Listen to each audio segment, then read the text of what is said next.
হাঁটতে পারেন না, পায়ে জোর নেই, কিন্তু মনের জোর আছে। পুরুলিয়ার চন্দন কুমার মাঝি চান ডাক্তার হতে। এসএসকেএমে ফিটনেস পরীক্ষায় ফেল করেছেন, তাই হাল ছাড়েননি তবুও। হাইকোর্টে যান। হাইকোর্টের নির্দেশে ফের ফিটনেস টেস্ট দিল্লির সরকারি হাসপাতাল লেডি হার্ডিঞ্জে। সেখানে পাশ করে পেয়ে গিয়েছেন ডাক্তারি পড়ার ছাড়পত্র।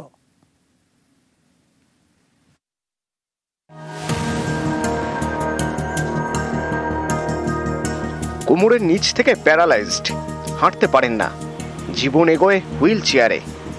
এটাই ডাক্তারি পড়ার পথে বাধা হয়ে দাঁড়ায়। কিন্তু পুরুলিয়ার চন্দন কুমার মাঝি হাল ছাড়েননি। শেষমেশ পেয়ে গিয়েছেন ডাক্তারি পড়ার ছাড়পত্র। এসএসকেএমে যেটা পাননি সেটাই পেলেন দিল্লির সরকারি হাসপাতালে।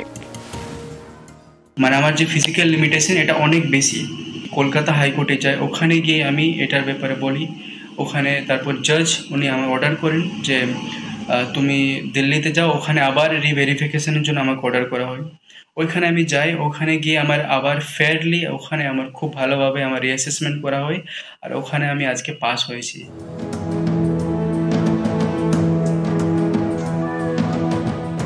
পুরুলিয়ার বাঘমুন্ডির বাসিন্দা চন্দন কুমার মাঝি 2015 সালে পথ দুর্ঘটনায় হাঁটা চলার ক্ষমতা হারান।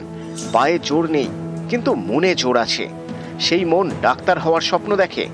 2025 সালে ডাক্তারি সর্বভারতীয় প্রবেশিকা দেন। পার্সন উইথ বেঞ্চমার্ক ডিসেবিলিটিসে র্যাঙ্ক 2203। ডাক্তারির প্রবেশিকায় পাস, স্বপ্ন প্রায় হাতের মুঠোয়।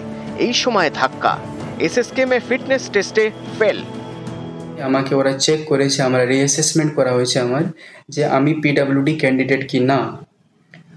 ওখানে আমাকে ডাকা হয় পিজিতে, আমি পিজিতে যাই। পিজিতে আমি ওখানে আমাকে রিজেক্ট করা হয়। এটা বলে যে আমার যে ফিজিক্যাল লিমিটেশন ডাক্তার হওয়ার জন্য যেটা দরকার সেটার থেকে অনেক বেশি। এসএসকেএম অনুমতি দেয়নি, কিন্তু চন্দন তাতে দমে যাননি। তিনি কলকাতা হাইকোর্টে যান। বিচারপতি বিশ্বজিৎ বসু দ্বিতীয়বার শারীরিক পরীক্ষার নির্দেশ দেন। হাইকোর্টের নির্দেশ মতো দিল্লির সরকারি হাসপাতালে ফিটনেস টেস্ট হয়। লেডি হার্ডিঞ্জ হাসপাতালের সেই পরীক্ষায় পাশ করেছেন চন্দন। জাজ উনি আমার অর্ডার করেন যে তুমি দিল্লিতে যাও, ওখানে আবার রিভেরিফিকেশনের জন্য আমাকে অর্ডার করা হয়। ওইখানে আমি যাই, ওখানে গিয়ে আমার আবার ফেয়ারলি ওখানে আমার খুব ভালোভাবে আমার রিঅ্যাসেসমেন্ট করা হয়, আর ওখানে আমি আজকে পাস হয়েছি। বিচারপতি শুধু বললেন যে এইটার অথরিটি ডাক্তারবাবুরা, আমি তো অথরিটি নয়, একমাত্র মেডিকেল বোর্ডই সেটা সার্টিফাই করতে পারে। সেই জন্য তিনি নতুন করে রিভেরিফিকেশনের কথা বললেন এবং রিভেরিফিকেশনে মেডিকেল বোর্ড তাকে অ্যালাউ করলো। এটা lady Hardinge medical college, Delhi. অনেকটা এভাবেই ডাক্তারি পড়ার ছাড়পত্র পেয়েছেন মালদার প্রশান্ত মণ্ডলও। তিনি পোলিও আক্রান্ত।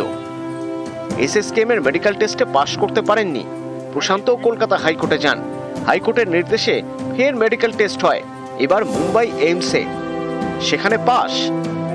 প্রশান্ত পেয়ে গিয়েছেন ডাক্তারি পড়ার ছাড়পত্র। নিউজ 18 বাংলা।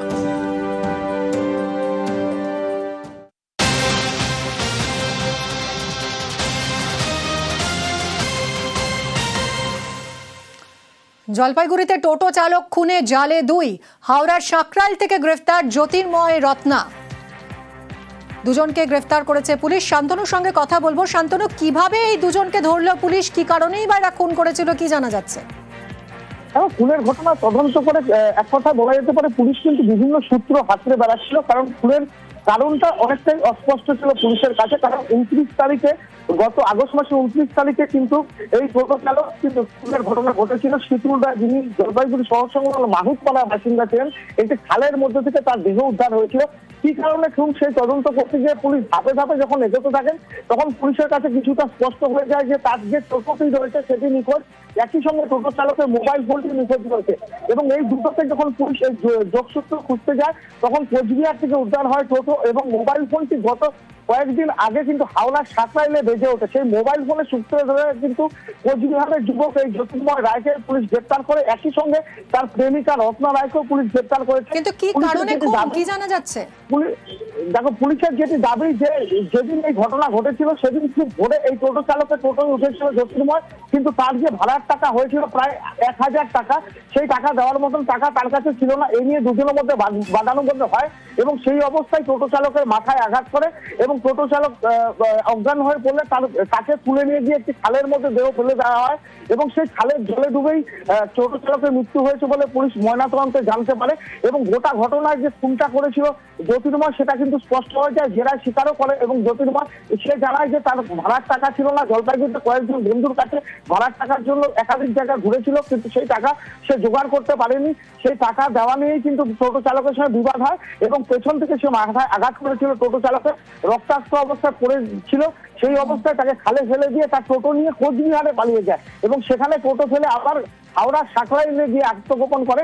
সেখান থেকেই কিন্তু পুলিশ বিভিন্ন সূত্র ধরে, বিশেষ করে মোবাইল ফোনের সূত্র ধরে তাকে গ্রেপ্তার করে জলপাইগুড়িতে নিয়ে আসে। তাকে 7 দিনের পুলিশ রিমান্ডে নিচ্ছে এবং এই টোটো চালক খুনের ঘটনা একাধিক যে সূত্র রয়েছে সেগুলো খোঁজার চেষ্টা করছে পুলিশ। ধন্যবাদ শান্তনু। দুটো যে রিকভারি হচ্ছে যার বাড়ি থেকে, সেই হচ্ছে জ্যোতির্ময় রায়, যিনি মারা গেছিলেন শীতুল রায়। ওনার কাছে একটা অ্যান্ড্রয়েড সেট ছিল, সেইটা হাওড়ায় একটা জায়গায় অ্যাক্টিভেট হয়। যে নাম্বারে ওটা অ্যাক্টিভেট হয়েছে তার নাম হচ্ছে রত্নারয়। মোবাইলের সূত্র ধরে এবং তারপরে রত্নারয়কে পিন পয়েন্ট করি, সেখান থেকে জানা যায় যে ওনার সঙ্গে জ্যোতির্ময় রায়ের একটা রিলেশন আছে এবং ওনারা দুজন বাড়ি ছেড়ে চলে গেছে। তর্ক হতে হতে আমি মারপিট হলো, ভাড়া এবং টোটোর যাওয়া নিয়ে মারপিট করতে করতে উনি যেহেতু অজ্ঞান হয়ে গেলেন, মানে যেটুকু বোঝা যাচ্ছে উনি তখনও বেঁচে ছিলেন, ওনাকে পাশের খালে ফেলে দেওয়া হলো, সেখানে মৃত্যু হলো এবং জলে ডুবে মৃত্যু। ডুয়ার্স ও ভুটান পাহাড়ের লাগাতার বৃষ্টির জের বীরপাড়ায় ফের এশিয়ান হাইওয়েতে ধস। বীরপাড়া গেরগেন্ডা ব্রিজের একাংশে ধস, একটি লেন দিয়ে ধীর গতিতে চলছে গাড়ি। মে মাসে এখানেই ধস নেমেছিল, এই অংশ সারানো হয়েছিল, আবারও এই অংশে ধস নামল।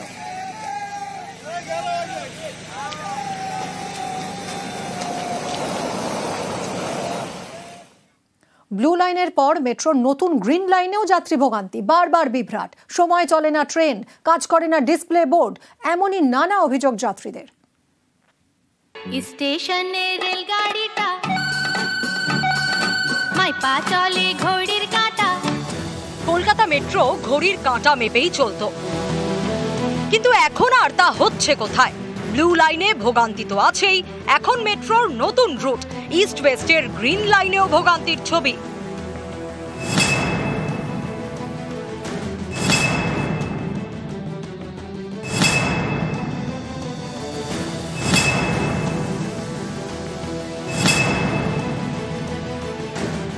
এ যেন অভিযোগের পাহাড়। মাসখানেক আগেই চালু হয়েছে হাওড়া ময়দান সেক্টর 5 মেট্রো পরিষেবা, সেই লাইনেই বারবার বিভ্রাট। বুধবারের পর বৃহস্পতিবারও সফটওয়্যার বিকল হওয়ায় প্রায় আধ ঘন্টা বন্ধ ছিল শিয়ালদা থেকে এসপ্ল্যানেড মেট্রো। চরম ভোগান্তি যাত্রীদের। এটা তো আমাদের পাবলিকের খুবই সমস্যা। আগে থেকে যদি কোনো রকম অনলাইন একটা ইনফরমেশন থাকতো তাহলে আমরা এইখানে এসে পৌঁছাতাম না। এখন আমাকে যেতে হবে এখান থেকে হাওড়া থেকে আবার যেতে হবে সল্টলেক, অনেকটাই টাইম নষ্ট হবে।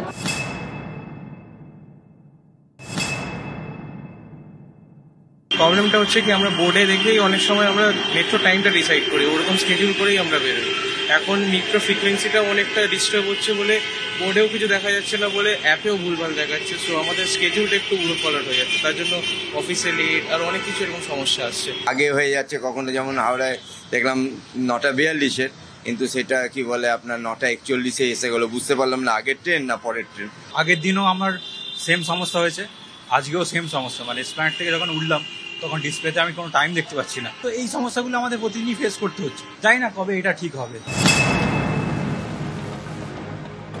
অত্যাধুনিক মেট্রো, প্ল্যাটফর্মে লাগানো স্ক্রিনিং গেট, ট্রেন এসে দাঁড়ায় নির্দিষ্ট জায়গায়, ট্রেনের দরজা খোলে, একই সঙ্গে স্ক্রিনিং গেটও খোলে। কিন্তু এই দেখুন কি ছবি, এটা হাওড়া স্টেশন, যেখানে দাঁড়ানোর কথা মেট্রো দাঁড়িয়েছে সেখান থেকে কিছুটা দূরে, যার জেরে ট্রেন এসে থামলেও গেট খুলছে না।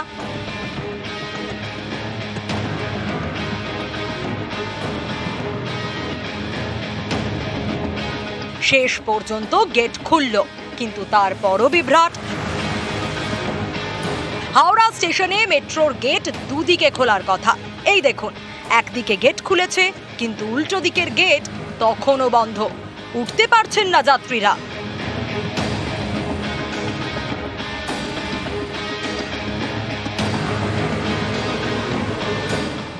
ছাড়ার সময়ও গেট বন্ধ হতে দেরি, যার জেরে বাড়তি কিছু সময় নষ্ট করেই প্ল্যাটফর্ম ছাড়ল ট্রেন। ট্রেনটি হাওড়া স্টেশন থেকে ছেড়েছিল 12টা 21 মিনিটে, করুণাময়ী পৌঁছানোর কথা 29 মিনিটে, অর্থাৎ 12টা বেজে 50 মিনিটে, কিন্তু পৌঁছলো 12টা বেজে 59 মিনিটে, অর্থাৎ 9 মিনিট দেরিতে।